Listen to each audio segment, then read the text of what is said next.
Hey, do you want to hear something pretty damn cool?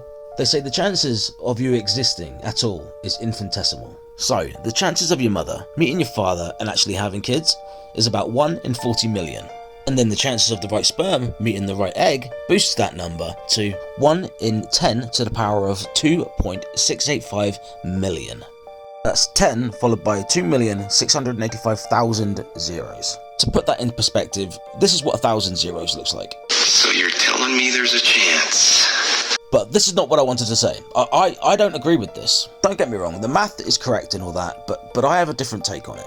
I say it's guaranteed that you will exist. And not only is it guaranteed you will exist, it's guaranteed that you will exist infinitely. No, I'm not getting religious. This is not religious propaganda. This is not based in religion whatsoever. This is just my personal theory that I have, which is based in rational thought. So, the idea of an afterlife is not necessarily out of the question, but it's not necessary at all for this theory. It's an adaptation of Murphy's Law, and it goes like this. So, given enough time and space, anything that can happen will happen. And it goes without saying that life can happen, considering we are here and now. You can exist.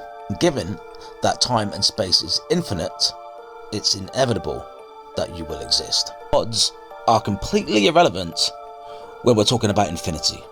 Because sooner or later, in an infinite universe with infinite space, that number is going to roll in sooner or later, and it's going to roll in more than once.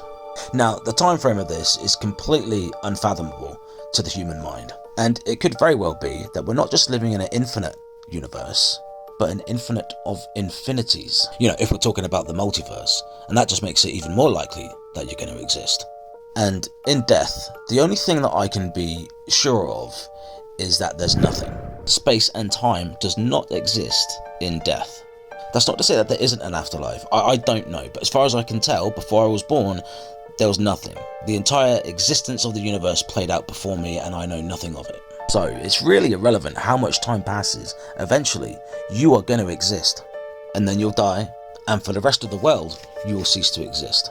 But really, you're not dying. You're just going to be reborn.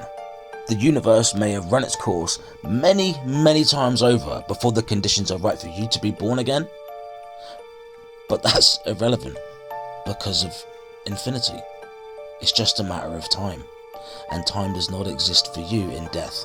And so there's my little theory of life and death. It's just an infinite you.